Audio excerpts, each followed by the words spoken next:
నమస్తే, welcome to ABC news bulletin. లో ముందుగా హెడ్లైన్స్ చూద్దాం. సచివాలయాలు అవసరం లేని చోట కమ్యూనిటీ హాళ్లను ఖాళీ చేయాలి. అసెంబ్లీలో Rajahmundry city MLA Adireddy Srinivas.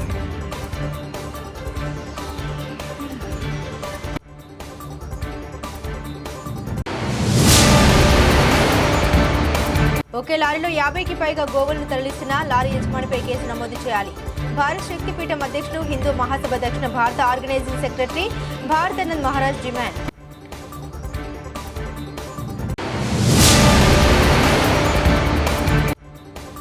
Dredging యంత్రాలతో ఇసుక తవ్వకాలని నదిపై నిర్మించిన బ్రిడ్జిలకు పెనుముప్పు. కలెక్టరేట్ వద్ద ఆందోళన నిర్వహించిన బోట్స్మెన్ సొసైటీల ఇసుక కార్మికులు.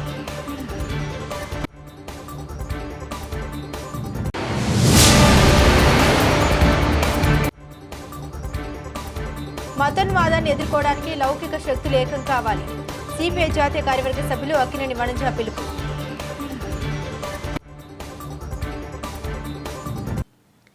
గత ప్రభుత్వ హయాంలో బీసీ కమ్యూనిటీ హాల్లో ఏర్పాటు చేసిన సచివాలయాల్ని అవసరం లేని చోట ఖాళీ చేయించి వాటిని పేద ప్రజలకు తిరిగి ఉపయోగపడేలా చర్యలు తీసుకోవాలని రాజమండ్రి సిటీ ఎమ్మెల్యే ఆదిరెడ్డి శ్రీనివాస్ ప్రభుత్వానికి విజ్ఞప్తి చేశారు. బుధవారం అసెంబ్లీ సమావేశంలో ఆయన మాట్లాడారు. గతంలో టీడీపీ ప్రభుత్వం తన నియోజకవర్గంలోని అనేక ప్రాంతాల్లో పేద బలహీన వర్గాల ప్రజలకు ఫంక్షన్లకు ఇతర కార్యక్రమాలకు ఉపయోగపడే విధంగా కమ్యూనిటీ హాల్ను నిర్మించిందని తెలిపారు. అయితే వైసీపీ అధికారంలోకి రాగానే సచివాలయ వ్యవస్థను తీసుకువచ్చి గత 5 ఏళ్లుగా ఈ కమ్యూనిటీ హాల్లో సచివాలయాన్ని ఏర్పాటు చేసిందని తెలిపారు. G+1 కమ్యూనిటీ హాల్ను కూడా తీసుకుని పైన కింద సచివాలయాలు ఏర్పాటు చేసిందని, దీనివల్ల పేద బలహీన వర్గాల ప్రజలకు కమ్యూనిటీ హాల్ అందుబాటులో లేకుండా పోయాయని, ఏదైనా ఫంక్షన్ చేసుకోవాలన్నా పెద్ద మొత్తంలో ఖర్చు చేసి వేరే చోట నిర్వహించుకుంటున్నారని తెలిపారు. ధన్యవాదాలు అధ్యక్ష. రాజమండ్రి సిటీ నియోజకవర్గంలో తెలుగుదేశం బలహీన వర్గాలు నివసించే ప్రాంతాల్లో అనేకమైన కమ్యూనిటీ హాల్స్ అన్ని కూడా నిర్మించడం జరిగింది అధ్యక్ష. కమ్యూనిటీ హాల్స్ యొక్క ముఖ్య ఉద్దేశం మధ్యతరగతి వారు అక్కడ వారు ఏదైనా చిన్నపాటి కార్యక్రమాలు ఉంటే చేసుకునే వెసులుబాటు కల్పించే విధంగా నిర్మించడం జరిగింది. గత 5 సంవత్సరాలు కూడా సచివాలయ వ్యవస్థను తీసుకొచ్చి కమ్యూనిటీ హాల్స్ అన్ని కూడా తీసుకొని సచివాలయ వ్యవస్థని అక్కడ ఏర్పరచుకొని రంగులేసుకొని అవసరానికి వాడితే పర్వాలేదు అధ్యక్ష. అవసరం లేకపోయినా కూడా ఇప్పుడు G+1 ఉందంటే గ్రౌండ్ ఫ్లోర్ లో సచివాలయం ఉంటుంది, పై ఫ్లోర్ కూడా సచివాలయ అవసరాలు రీత్యా దాన్ని కూడా హోల్డ్ చేయడం జరిగింది. ఈ ప్రభుత్వం కూటమి వచ్చింది, మీ ద్వారా ఆ సంబంధించిన శాఖ మంత్రులను అడిగేది ఏమిటంటే సచివాలయ అవసరాల వరకు కమ్యూనిటీ హాల్స్ ఎంత అవసరం అది ఉంచుకొని మిగిలింది మధ్యతరగతి వారు, దిగువ మధ్యతరగతి వారు ఆ కమ్యూనిటీ హాల్స్ అన్నింటినీ కూడా ఉపయోగించుకునే విధంగా ఆ అవకాశం కల్పించాలని రాజమండ్రి సిటీయే కాదు అధ్యక్ష, నాకు తెలిసి అనేకమైన నియోజకవర్గాల్లో కూడా ఈ సమస్య ఉంది. వాళ్ళు ఒక్క సచివాలయం కూడా నిర్మించింది లేదు. టీడీపీ హయాంలో నిర్మించిన సచివాలయం ఏదైతే కమ్యూనిటీ హాల్స్ సచివాలయాల కింద మార్చుకున్నారు. అవసరమైన చోట ఉంచుకోండి, మిగిలింది అన్ని కూడా ప్రజలకు ఉపయోగపడే విధంగా చేయాలని మీ ద్వారా ఆ శాఖ మార్చుల్ని విజ్ఞప్తి చేస్తా ఉన్నారు. గోవులను అక్రమ రవాణా చేస్తున్న వారిపై వెంటనే కేసు నమోదు చేసి చర్యలు తీసుకోవాలని భారత శక్తిపీఠం అధ్యక్షులు, హిందూ మహాసభ దక్షిణ భారత ఆర్గనైజింగ్ సెక్రటరీ శ్రీ భారతానంద్ మహారాజ్ పేర్కొన్నారు. బుధవారం రాజనగరం పోలీస్ స్టేషన్ వద్ద సాధువులతో పెద్ద ఎత్తున ఆందోళన నిర్వహించారు. గోమాతను రక్షించాలని, హిందూ ధర్మాన్ని పరిరక్షించాలని నినాదాలు చేశారు. గత నెల 26వ తేదీన రాజనగరం పోలీస్ స్టేషన్ పరిధిలో అక్రమంగా గోవులను తరలిస్తున్న లారీని పోలీసులకు అప్పగించమని తెలిపారు. ఈ సంఘటన జరిగి 10 రోజులు కావస్తున్నప్పటికీ పోలీసులు కేసు నమోదు చేయలేదని, అక్రమంగా గోవులు తరలిస్తున్న లారీ యజమానిపై చర్యలు తీసుకోలేదని వివరించారు. అక్రమంగా గోవులు తరలిస్తున్న లారీని సీజ్ చేసి లారీ యజమానిపై కేసు నమోదు చేయాలని డిమాండ్ చేశారు. ఈ సంఘటనపై 2 రోజులుగా చర్యలు తీసుకోకపోతే రాష్ట్ర వ్యాప్తంగా ఆందోళన నిర్వహిస్తామని తెలిపారు. ఏవైతే ఆవులైనా కావచ్చు, ఎద్దులైనా కావచ్చు, ఏవైనా ప్రాణం ఉన్నటువంటి జీవులన్నీ ఫస్ట్ ఆఫ్ ఆల్ ప్రాణం ఉన్నటువంటి జీవే. ఇప్పుడు మనుషుల్ని 10 మంది ఆటో ఎక్కితేనే మన లెక్కనెవరు లేదు. ఒక వ్యక్తి కానీ డ్రైవింగ్ చేస్తున్న బైక్ మీద వెళ్తే హెల్మెట్ లేకపోతే వెళ్ళనవరు. అటువంటిది ఎద్దైతే ఏంటి, ఆవేదేంటి 54 ఎద్దులు ఏవైతే శివరాత్రి రోజు సాయం సంధ్యా వేళల్లో తీసుకెళ్లారు. సో అన్నీ ఉన్నా కానీ ఏదో ఒకటి తప్పున్నా కూడా వాళ్ళు పట్టుకోవాలి రూల్గా అయితే. అటువంటి సందర్భంలో వాళ్ళు మరి ఏమైందో కానీ మరి వాళ్ళకి వీళ్ళకి ఏమైందో, మేమైతే మాత్రం ఆ మరుసటి రోజు వచ్చాము. సార్ బిజీగా ఉన్నారు కాబట్టి ఆయన డిస్టర్బ్ చేయకూడదని చెప్పి మళ్ళా ఈ రోజు చూద్దాం. వారం రోజుల వరకు వాళ్ళు ఒకవేళ బండి సీజ్ చేయకపోతే మళ్ళీ వద్దామని చెప్పి వారం రోజులు బండి సీజ్ చేయలేదు. కాబట్టి 54 ఎద్దుల్ని, ఆవుల్ని కానీ ఒకే వ్యాన్లో తీసుకెళ్ళడం న్యాయమా? ఇది మీడియా వాళ్ళకి కానీ పోలీస్ శాఖ కానీ అందరికీ చట్టాలు తెలుసు, మేమే కాదు అందరూ చదువుకున్నాము. కాబట్టి దీన్ని ఖచ్చితంగా బండిని సీజ్ చేయాలి. ఆ యొక్క బండిని సీజ్ చేసిన తర్వాత ఆ యొక్క ఓనర్ని కూడా అప్పు చెప్పాలి. రెండోది యొక్క డ్రైవర్ ఎవరైతే ఉంటారో వాళ్ళు కూడా అప్పు చెప్పాలి, కోర్టులో వృత్తి చేయాలి. కాబట్టి ఇవి ఖచ్చితంగా ఆయన మాకు సాయంత్రం లోపు శుభవార్త చెప్తారని సీఏ గారు మాట ఇచ్చారు. ఇది మీడియా సమక్షంగా చెప్తున్నాను. కాబట్టి సీఏ గారు పోనీ ఈరోజు సాయంత్రం కాకపోయినా రేపు సాయంత్రానికైనా పని చేస్తే ఖచ్చితంగా మాకు ఆయనకి ఎటువంటి విభేదాలు లేవు. మేము సాధువులు, ధర్మం కోసం మేము ఏదో పని చేస్తున్నాం. వాళ్ళ జీతం వాళ్ళు చేసే ధర్మం కోసం కాదు, వాళ్ళు జీతాలు తీసుకున్నా మాకు జీతాలు ఉండవు, అంతే తేడా. మేము యూనిఫామ్ వేసుకున్న కాషాయం, వాళ్ళు వేసుకుని కాకి బట్టలు. కాబట్టి ఎవరైనా సేవ చేస్తున్నాం. కానీ ఈ 3 న్యాయాలు, ఈ 3 డిమాండ్లు కూడా ఖచ్చితంగా ఈరోజు సాయంత్రానికి కానీ రేపు సాయంత్రానికి కానీ నెరవేరిస్తే సరే, లేని పక్షంలో ఖచ్చితంగా నా గురించి అందరికీ తెలుసు. రాష్ట్ర వ్యాప్తంగా గోవుల కోసం ఎవరైనా వధించాలని చూసినా, అక్రమ గో రవాణాని అడ్డుకోకుండా విడిచిపెట్టిన ఏ ఒక్కరికైనా కూడా రాష్ట్ర వ్యాప్తంగా ఆందోళన ఎలాగుంటాయో పోలీస్ శాఖలో ఉన్నటువంటి కొంతమందికి ఖచ్చితంగా రుచి చూపిస్తాను. ఇది భారతానంద మహారాజ్ యొక్క ఆగ్రహం. రాజమండ్రిలో మా యొక్క పార్టీ భారతీయ జనతా పార్టీ రాష్ట్ర అధ్యక్షులైనటువంటి బురందేశ్వరి గారు ఉన్నటువంటి ఎంపీ యొక్క నియోజకవర్గంలోనే ఇంత యథేచ్ఛగా ఆవులు వెళ్ళిపోతుంటే అడ్డుకోకుండా చూస్తున్నటువంటి కళ్ళుండి కబర్లారా, మీకు సిగ్గులు లేవా? ఖబర్దార్, ఈ బండిని కానీ మీరు కానీ సీజ్ చేయకపోతే త్వరలో రాష్ట్ర వ్యాప్తంగా ఎలా ఉంటుందో అదే విధంగా పవన్ కళ్యాణ్ గారిని, అదే విధంగా మనకు సీఎం చంద్రబాబు నాయుడు కూడా కలిసిన తర్వాత అప్పుడు ఎలా ఉంటుందో మీరు చూద్దగలరు. కాబట్టి ఇది మీరు దాన్ని హెచ్చరిక అనుకుంటారా, మీ డ్యూటీ అనుకుంటారా, ధర్మం అనుకుంటారా, అది మీ ఇష్టం.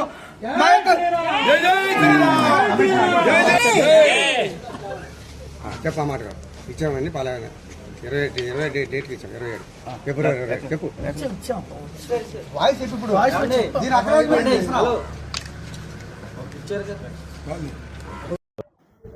ఈ నెల 26వ తారీఖు, గత నెల 26వ తారీఖు సాయంత్రం, శివరాత్రి రోజు సాయంత్రం కొంతమూరులో ఒక లారీలో ఆవులు వెళ్తున్నాయనే ఇన్ఫర్మేషన్ మేరకు కొంతమంది ఆపి దాన్ని చెక్ చేసి పోలీసు వారికి ఇన్ఫర్మేషన్ ఇవ్వగా మా ఎస్ఐ గారు వెళ్ళి దాన్ని చెక్ చేయగా అన్ని ఎద్దులు ఉండడం జరిగింది, దానికి రిసీప్ట్స్ ఉండడం జరిగింది. దానికి కన్సర్న్డ్ ఆఫీసర్స్ అయినటువంటి యానిమల్ హస్బెండరీ డిపార్ట్మెంట్ వాళ్ళకి ఇంటిమేట్ చేసి వాళ్ళని పిలవడం జరిగింది. వాళ్ళు వచ్చి చెక్ చేసి ఇవన్నీ ఎద్దులుగా గుర్తించి, అదేవిధంగా ఎక్కడి నుంచి ఎక్కడ ట్రాన్స్పోర్ట్ అవుతున్నాయి అనేటటువంటి రికార్డ్ అంతా, వ్యవసాయ మార్కెట్ కమిటీ రికార్డ్ అంతా వెరిఫై చేయడం జరిగింది. దాన్ని ఆ రోజు పంపించడం జరిగింది. అయితే దాంట్లో ఓవర్లోడ్ 53 ఎద్దులు తీసుకెళ్ళడం ఓవర్లోడ్గా అని ఉన్న సమాచారం మేరకు మేము ఆర్టీఓకి దాని మీద యాక్షన్ తీసుకోమని లెటర్ పెట్టడం జరిగింది. దాని మీద యాక్షన్ తీసుకోవడం జరుగుతుంది. అంతేగాని దీంట్లో ఆవులు తరలించడం, వాళ్ళకి సహకరించడం ఇలాంటివన్నీ కూడా ఇవి అసత్య ప్రచారాలు. దీన్ని ఎవరు నమ్మవద్దని కోరుతున్నాం.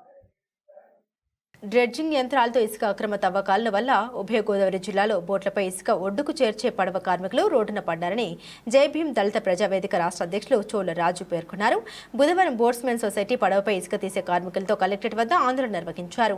పడవ కార్మికులకు ఉపాధి కల్పించాలని, అనుమతి లేకుండా బ్రిడ్జింగ్ యంత్రాలతో అక్రమంగా ఇసుక తరలిస్తున్న వారిపై చర్యలు తీసుకోవాలని, బ్రిడ్జింగ్ యంత్రాల వల్ల రోడ్డున పడ్డ కార్మికులకు ఉపాధి కల్పించాలని నినాదాలు చేశారు. ఈ సందర్భంగా ఆయన మాట్లాడారు. ఇసుక అక్రమ తవ్వకాలపై స్థానిక ఎమ్మెల్యే గోరంట్ల బుచ్చయ్య చౌదరికి సంబంధిత అధికారులకు వినతి పత్రాలు సమర్పించామని తెలిపారు. బ్రిడ్జింగ్ యంత్రాలతో ఇసుక అక్రమంగా తరలించడం వల్ల ఉపయోగాల జిల్లాలో 10 కాల కుటుంబాలు రోడ్డున పడ్డాయని ఆవేదన వ్యక్తం చేశారు. రవాణాలో గత వైసీపీ ప్రభుత్వం కంటే కూటమి ప్రభుత్వం మించిపోయిందని విమర్శించారు. మాకు మా మగోళ్ళకి వేరే పని తెలియదు. ఇప్పుడు రిగ్గింగ్ పడవల వల్ల మాకు పని లేవు. మేము ఈదుల్లో పడ్డాము. మాకు అద్దె కొంపలు చూస్తాయి, అద్దెలు గట్ట వసూలు చేస్తున్నారు చాలా. ఇది కానీ మేము అయితే కట్టలేకపోతున్నాం. మాకు ఇప్పుడు పనులు కావాలి. మొన్న ఇసుకనానికి వెళ్తే మా అన్ని రిగ్గింగ్ వల్ల చనిపోయాడు. ఆయాలు చెప్తే పోలీసులు గట్ట రిగ్గింగ్ లోనొద్దు అన్నారు. ఆయాలో పట్టుకోవాలి మేము అసలు. ఇప్పటికి పోస్ట్ మార్టం రిపోర్ట్ గట్ట రానివ్వలేదు. మాకు ఏటి న్యాయం చెయ్యండి. మాకు అసలు మొన్న ఎక్కుతామంటే ఎక్కనివ్వలేదు పోలీసులు గట్టాని. రిగ్గింగ్ లో ఆపాలి. మాకు పని లేకుండా అయిపోయింది. ఇసుక పడవల మీద, ఎందుకంటే దశాబ్దాల కాలం నుండి కూడా ఈ కార్మికులు సుమారుగా 10,000 కుటుంబాలు ఈ గోదావరి పరివాహక ప్రాంతాల్లో ఇసుక తీసి పడవల మీద తరలించి జీవనోపాధి పొందుతున్నారు. ఇట్లాంటి పరిస్థితుల్లో ఇవాళ యాంత్రీకరణ పేరుతోటి బ్రిడ్జింగ్ పడవలు తీసుకొచ్చి గోదావరిలో ఎటువంటి అనుమతులు లేకుండా చట్ట వ్యతిరేకమైన చర్యలు చేసుకుంటూ అనధికారిగా వీళ్ళు ఇసుక తవ్వుతున్నారు. దీన్ని కార్మికులు అడ్డుకున్నారు. అయినప్పటికీ అధికారులు, ప్రభుత్వం కూడా ఎటువంటి చర్యలు తీసుకోలేదు. ఎందుకంటే అనుమతులు లేకుండా ఇవాళ గోదావరిలో ఆ వందలాది పడవలు డ్రిడ్జింగ్ పడవలు ఇసుక తోడుతుంటే ఈ అధికారులకి ప్రభుత్వాలకి తెలియదని చెప్పి మేము ఈ సందర్భంగా ప్రశ్నిస్తా ఉన్నాం. ఎందుకు చర్యలు తీసుకోవట్లేదు? వీళ్ళకి ఏ రకమైన అనుమతులతో ఇసుక తవ్వుతున్నారు? ఈ ఉపాధి కార్మికులు 10,000 మంది రోడ్డున పడ్డారు. ఇవాళ ఈ కుటుంబాలని వెంటనే ఉపాధి కల్పించాలి. ఈ డ్రిడ్జింగ్ పడవల్ని పూర్తిగా నిషేధించాలి. ఎందుకంటే గోదావరిలో పెద్ద పెద్ద గోతుల వల్ల రేపు భవిష్యత్తులో ఆ బ్రిడ్జిలకి ప్రాజెక్టులు కూడా ఈ పర్యావరణం కూడా ప్రమాదం ఏర్పడే పరిస్థితి ఉంది. కాబట్టి మేము తీవ్రంగా వ్యతిరేకిస్తున్నాం. ఖచ్చితంగా గోదావరిలో డ్రిడ్జింగ్ పడవలు నిషేధించాలి. ఈ కార్మికులకు ఉపాధి కల్పించాలని చెప్పేసి మేము ఈరోజు కలెక్టర్ గారిని కలవడానికి వచ్చాం. తదుపరి చర్యలుగా కలెక్టర్ గారు చర్య తీసుకోకపోతే భవిష్యత్ కాలంలో ఈ ఉద్యమాన్ని తీవ్రతరం చేస్తామని చెప్పేసి ఈ సందర్భంగా మేము హెచ్చరిస్తా ఉన్నాం. నా పేరు చోళరాజు, జేబీఎం దళిత ప్రజాతిగా రాష్ట్ర అధ్యక్షుని. ఇక్కడ ఏదైతే తూర్పుగోదావరి జిల్లా ఉందో గోదావరి పరిసర ప్రాంతాల్లో సుమారు 10,000 కుటుంబాలు ఇసుక పడవలపై ఆధారపడి జీవిస్తున్నాయి. అవి ఏంటంటే ములుగు తీసుకుని ఆ 10,000 కార్మికులు పొట్టగొట్టడానికి ఈవేళ గత ప్రభుత్వం ఏంటి, ఈ ప్రభుత్వం ఏంటి, డ్రిడ్జింగ్ పడవలు ఒక మాఫియా తయారయ్యి ఇవాళ డ్రిడ్జింగ్ పడవలు గోదావరి మొత్తం ఇంచుమించు 150 పడవల దాకా వదిలేసి 150 నుంచి 200 పడవల దాకా వదిలేసి 40 నుంచి 50 అడుగుల వరకు లోతు తవ్వేస్తుంటే అధికారులు కానీ ప్రభుత్వ ప్రతినిధులు కానీ ఎవరూ స్పందించడం లేదు. ఇవాళ 10,000 కుటుంబాలు రోడ్డు పడుతున్నా కానీ ఇక్కడ స్థానిక ఎమ్మెల్యే గారు కానీ ఇక్కడ నాయకులు కానీ ఎవరు స్పందించబడడం చాలా దారుణం. నిబంధనలకు విరుద్ధంగా డ్రిడ్జింగ్ పడవలు తోలుతుంటే ఒక్క అధికారి కూడా స్పందించడం లేదు. మేము అలాగే తెగించి ప్రాణాలు తెగించి ప్రభుత్వం దృష్టికి తీసుకెళ్ళడానికి కొవ్వూరులో ఒక డ్రిడ్జింగ్ పడవను పట్టుకుని కొవ్వూరులో పోలీసు వారికి అలాగే ఇరిగేషన్ వారికి సమాచారం ఇస్తే పోలీసు వారు స్పందించడం జరిగింది. కానీ ఉదయం వరకు కూడా కేసు ఎవరు కూడా నమోదు చేయలేదు ఇవాళ. అంతేకాకుండా మొన్న ధవళేశ్వరాన్ని కూడా ఒక డ్రిడ్జింగ్ పడవను పట్టుకుంటే ఇవాళ మహిళలు వీళ్ళందరూ వస్తే ఈ ఆపినోళ్ళ మీద దాడి చేయడానికి రౌడీలుగా చెలరేగిపోయి వీళ్ళ మీద దాడి చేసి ఆ పడవను తీసుకెళ్ళిపోవడం జరిగింది. ఇవాళ అధికారులు ఖచ్చితంగా దీనిపై స్పందించాలి, డ్రిడ్జింగ్ పడవలను ఆపేయాలి. అలాగే 10,000 మంది కుటుంబానికి న్యాయం చేయాలని మేమందరం కూడా ఇవాళ పోరాటానికి సిద్ధపడ్డాం. ఏదైతే కలెక్టర్ ఆఫీస్లో ఇవాళ అమరనాథ దీక్ష చేద్దాం అనుకున్నాం, దీనికి ఎలక్షన్ కూడా అడ్డం ఉందనుకుని పోలీసు వారు మాకు దీనికి ఆటంకాలు కల్పించారు. అలాగే దీన్ని దృష్టిలో పెట్టుకుని మేము ఇలా కలెక్టర్ మెమోరాండం ఇస్తాం. ఆవిడ ఏ విధంగా మేడం ఏ విధంగా చూసి దానిపై ఇక్కడ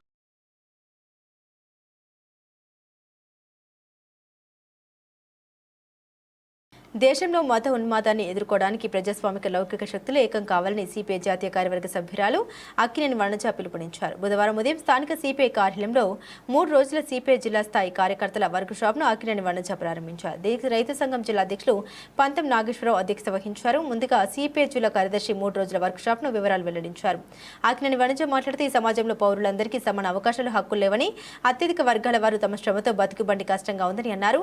వీరి శ్రమ ఫలితంగా అప్పనంగా అనుభవించే అల్పసంఖ్యాక వర్గంగా ఉందని ఆమె అన్నారు. ఈ దోపిడీ నుండి శ్రామిక వర్గం విముక్తి కోసం పార్టీ కార్యకర్తలు సైద్ధాంతికంగా ముందుకు సాగాలని ఆమె పిలుపునిచ్చారు. రాజకీయ బోధన అనేది సిద్ధాంత పోరాటంలో అంతర్భాగంగా ఉండాలని ఆమె అన్నారు. నేటి సమాజంలో యువతను పాలకులు విశ్వ సంస్కృతిలో ఉండే విధంగా కుట్రపూరితంగా వ్యవహరిస్తున్నారని తెలిపారు. విద్యార్థి యువకులు దేశం కోసం, సమాజం కోసం ఆలోచించాలని ఆమె తెలిపారు.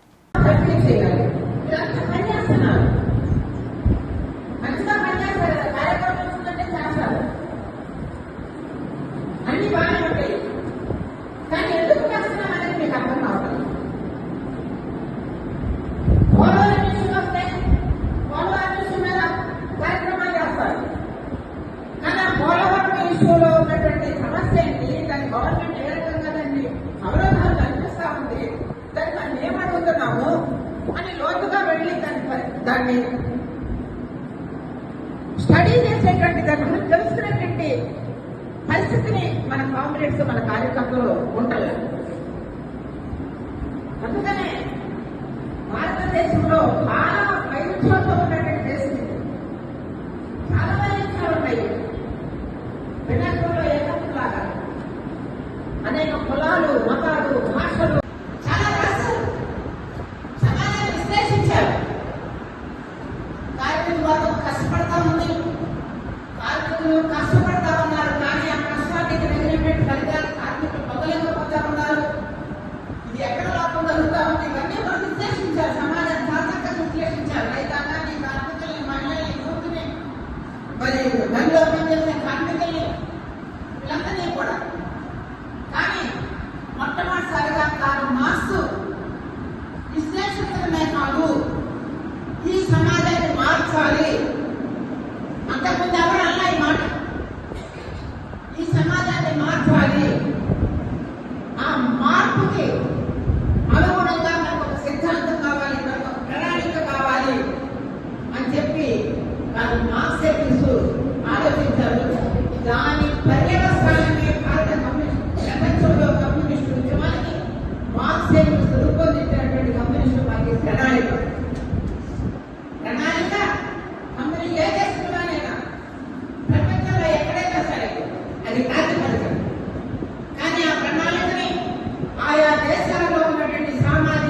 ఆర్థిక రాజకీయ పరిస్థితులకు అనుగుణంగా ఆ దేశాల్లో మార్పులు చేసుకోవాలి.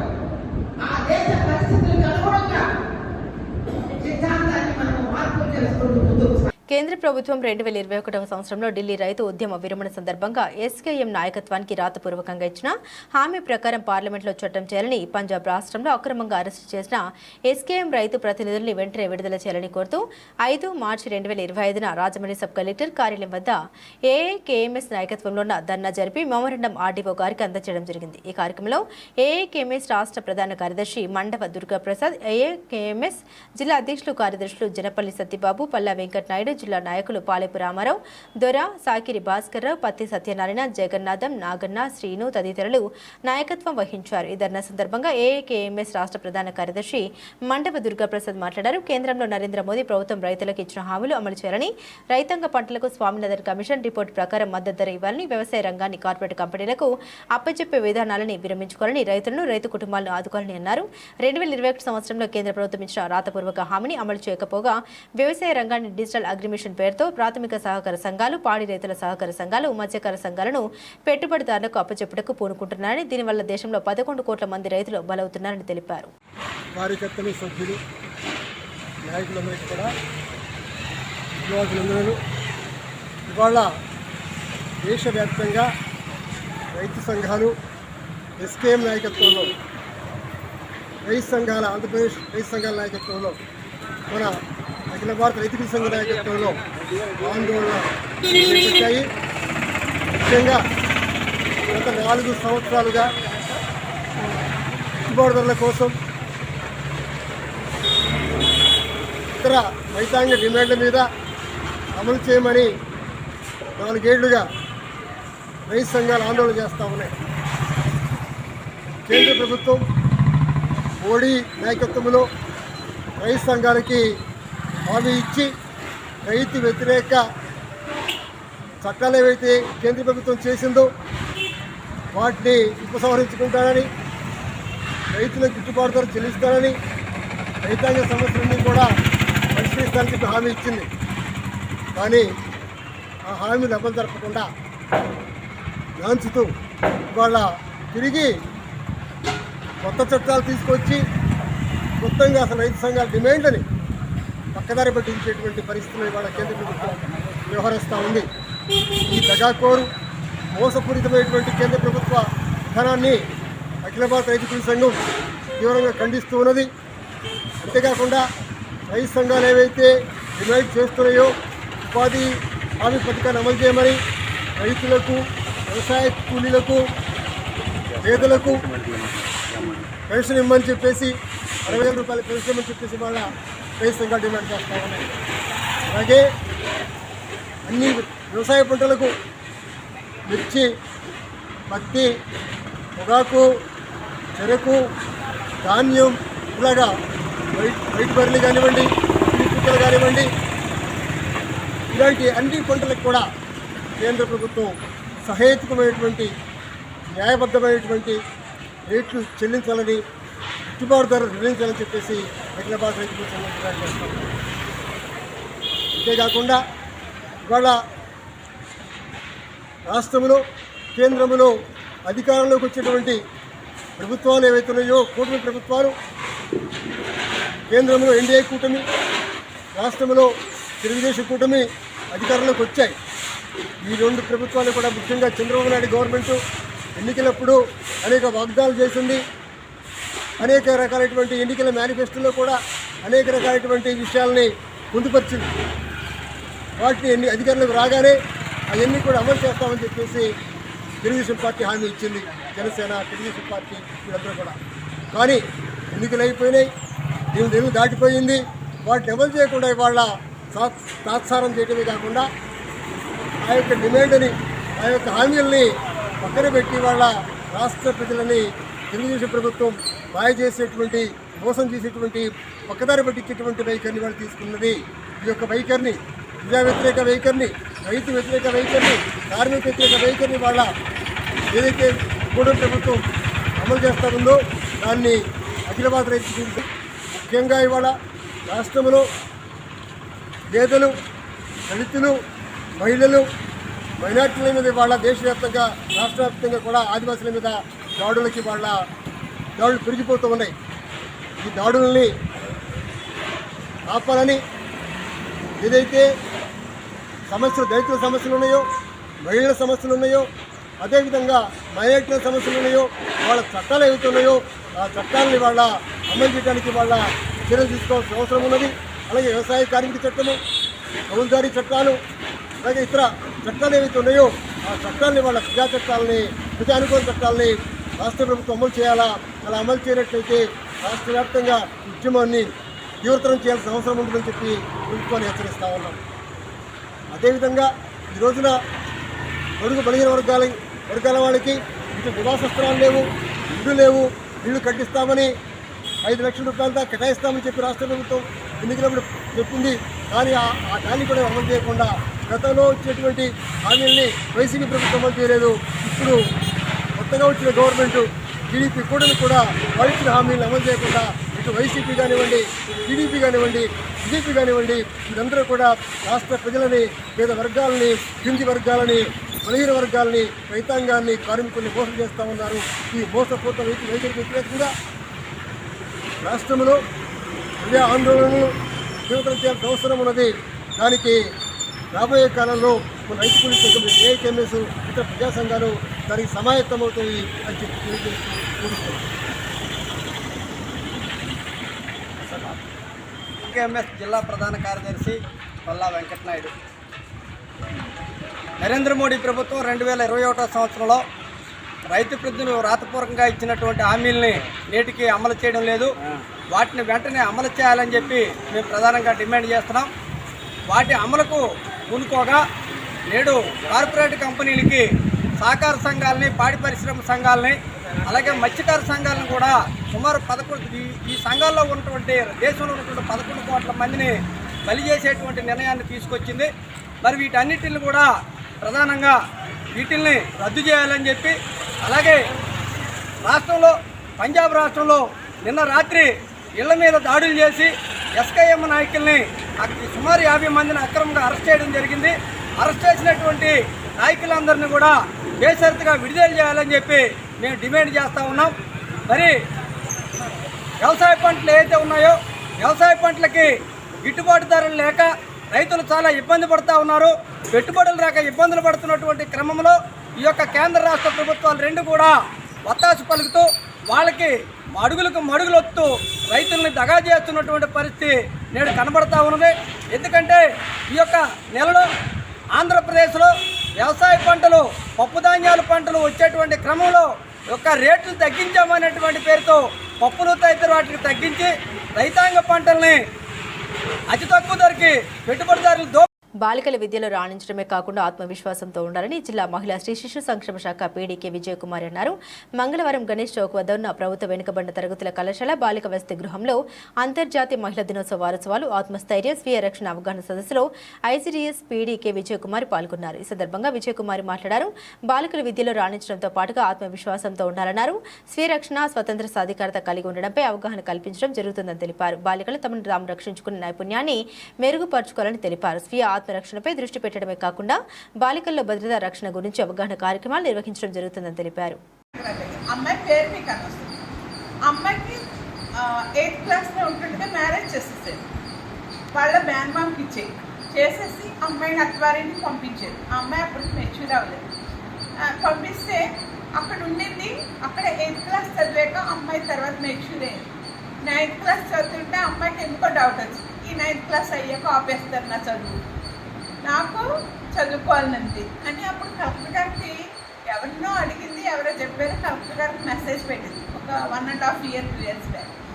నాకు చదువుకోవాలంది మేడం, నాకు పెళ్లి చేసేసారు, నేను మా మేనమామనే చేసుకున్నాను, కానీ నేను చదువుకోవాలి, నాకు ఇక్కడ చదివిస్తున్నారు కానీ ఆపేస్తారేమో అని భయంగా ఉంది. అప్పుడు మేడం మాకు రెస్క్యూ చేయండి అమ్మాయిని అనేసి విషయం తెలుసుకోమని. అంటే ఒక కంప్లైంట్ ఇచ్చినంత మాత్రాన అది కంప్లైంట్గానే భావించారు. మేము వెళ్ళి పూర్తి డీటెయిల్స్ తెలుసుకుని ఆ అమ్మాయి వైపు నుంచి, వాళ్ళ తల్లిదండ్రుల వైపు నుంచి, చుట్టుపక్కల నుంచి అన్నీ తెలుసుకున్నాక మాత్రమే అది జెన్యూన్ కంప్లైంటే కాదా కూడా చూస్తాం. అంతేగాని ఎవరో ఒకరి మీద కంప్లైంట్ ఇచ్చినంత మాత్రాన ఓకే కంప్లైంట్ ఎంక్వైరీ చేస్తాం, ఈ అమ్మాయి కరెక్ట్గానే చెప్తుందా లేదా, అవతల వాళ్ళ మీద నేరారోపణ చేస్తుందా అన్నది ఫస్ట్ తెలుసుకుంటాం. అప్పుడు ఈ అమ్మాయి జెన్యూన్ కంప్లైంట్ చేస్తుంది అనుకున్నప్పుడు ఆ అమ్మాయికి వీటిలో సపోర్ట్ ఇవ్వాలి. అప్పుడు ఆ అమ్మాయిని నన్ను ఇక్కడ ఉంచితే ఇలా కంప్లైంట్ ఇచ్చినందుకు మా తల్లిదండ్రులు, ఆ అమ్మాయి తల్లిదండ్రులు ఇంటికి వచ్చిందనమాట, నన్ను బ్రతకనివ్వరండి నన్ను అది. సరే నిన్ను వెంటనే అప్పుడు గవర్నమెంట్లో కలెక్టర్ గారికి ఏ రకం అంటే మీ తల్లిదండ్రుల నుంచి అయినా మీకు ఇబ్బంది ఉంది అంటే తీసుకురావడానికి ఎవరికి ఉండదు, కానీ గవర్నమెంట్కి ఉంటుంది అన్నమాట. బులెటిన్ ముగించే ముందు హెడ్లైన్స్ మరోసారి. సచివాలయాలు అవసరం లేని చోట కమ్యూనిటీ హాళ్లను ఖాళీ చేయాలి. అసెంబ్లీలో Rajahmundry city MLA Adireddy Srinivas.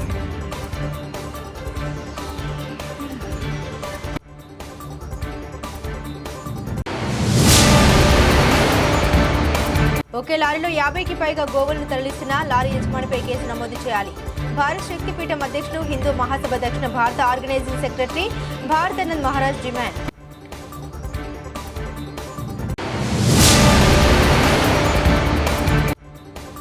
Dredging యంత్రాలతో ఇసుక తవ్వకాలని నదిపై నిర్మించిన బ్రిడ్జిలకు పెనుముప్పు. కలెక్టరేట్ వద్ద ఆందోళన నిర్వహించిన బోట్స్మెన్ సొసైటీల ఇసుక కార్మికులు.